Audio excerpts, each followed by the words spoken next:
7,522 ప్లాట్లు చేసుకోవాలా. అందులో కోర్టు కేసుల్లోనే 2,171 ప్లాట్లు ఉన్నాయి. కొంత టైం కావాలని వాళ్ళే అడిగారు. మేము బయట ఉన్నాం, వేరే స్టేట్లో ఉన్నాం అన్న వాళ్ళు 1,134. ఈ విధంగా అమరావతి క్యాపిటల్ సిటీ మీద రాద్ధాంతం చేస్తున్నారు. జగన్మోహన్ రెడ్డి గారు అయితే కొంతమంది రైతులు కలిశారు. ఇప్పుడు ల్యాండ్ పుల్లింగ్కి 2014-19 చేసామండి. అప్పటి నుంచి ల్యాండ్ పుల్లింగ్కే రమ్మంటున్నాం.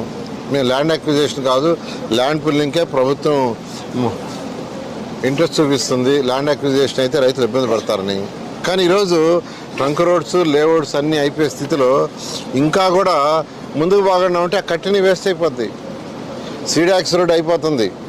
బ్రిడ్జ్ వాళ్ళు ఈ నెలాఖరికి ఇచ్చేస్తున్నారు. స్టీల్ బ్రిడ్జ్ ఇచ్చేసిన తర్వాత ఆ బ్యాలెన్స్ ఏదైతే ఇంకా 2.75 ఎకరాలు రావాలి. ఆ 2.75 ఎకరాలకి ల్యాండ్ అక్విజిషన్ బాగుంటే అది కట్టి కూడా వేస్ట్ అవుతుంది.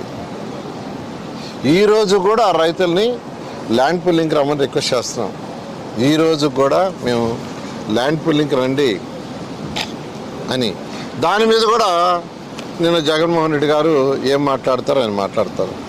30 ఏళ్ళైన అమరావతి కాదంట. వచ్చి లోపల తిరిగితే కదా ఏసీ రూములు అని తెలుస్తుంది. లోపల తిరిగితే తెలుస్తుంది. ట్రంక్ రోడ్లు ఏమాత్రం వచ్చినాయి 360 కిలోమీటర్లు. లేఅవుట్స్ 1,500 కిలోమీటర్స్ ఏమాత్రం అయిపోయినాయి. బిల్డింగ్లు, అధికార బిల్డింగ్ లోపల పోయి చూడాలా.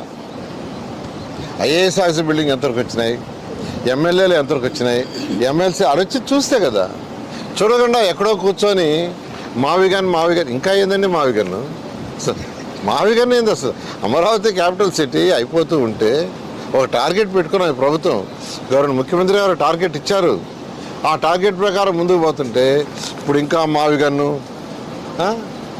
ఇక్కడ నుంచి